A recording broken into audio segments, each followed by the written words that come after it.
આ વખતે આપણે ચર્ચા કરીશું વધુ એક આઈએએસ આઈપીએસ દંપતી વિશે, મિલિંદ તોરવણે અને નિપુણા તોરવણે. આ પતિ પત્નીની પણ ઇન્ટરેસ્ટિંગ સ્ટોરી છે. પતિ છે મૂળ મહારાષ્ટ્રના ને પત્ની છે મૂળ ગુજરાતના. શું તમે જાણો છો આ જોડી કોણ છે? નમસ્કાર, TV13 ગુજરાતીના ડિજિટલ પ્લેટફોર્મ પર હું છું આપની સાથે જુહી. સિવિલ સર્વિસમાં બંને ભેગા થયા અને પછી તેમણે પ્રભુતામાં પગલાં પાડ્યા અને બંનેને ગુજરાતમાં નોકરી મળી. પતિ એટલે કે મિલિંદ તોરવણે શિક્ષણ વિભાગના પ્રિન્સિપલ સેક્રેટરી તરીકે સેવા આપી રહ્યા છે, જ્યારે તેમના પત્ની અને આઈપીએસ ઓફિસર નિપુણા તોરવણે રાજ્યના ગૃહ સચિવ તરીકે સેવા આપે છે. મિલિંદ તોરવણે અને નિપુણા તોરવણે બંને 2000ની બેચના આઈએએસ અને આઈપીએસ ઓફિસર છે.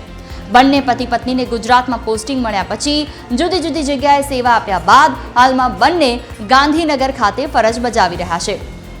મિલિંદ તોરવણેની વાત કરીએ તો તેઓ મહારાષ્ટ્રના ધુલિયા તાલુકાના વતની છે. તેઓ પહેલા ઇલેક્ટ્રોનિક એન્જિનિયર હતા અને ત્યારબાદ તેમણે સિવિલ સર્વિસ ક્લિયર કરી, જ્યારે તેમના પત્ની નિપુણાબેન ગુજરાતના બનાસકાંઠાના વતની છે.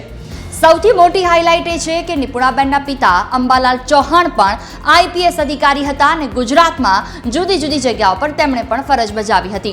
આમ પિતાના પગલે પુત્રીએ આઈપીએસ અધિકારી બનવાનું પસંદ કર્યું અને બંને પતિ પત્ની આ બાબતમાં એમ કહેવામાં આવે છે કે રાજ્યમાં ફરજ બજાવતા કપલમાં સૌથી સારા કપલ તરીકે તેઓ જાણીતા છે. આવી જ અવનવી અપડેટ માટે જોડાયેલા રહો TV13 ગુજરાતીના ડિજિટલ પ્લેટફોર્મ સાથે. નમસ્કાર.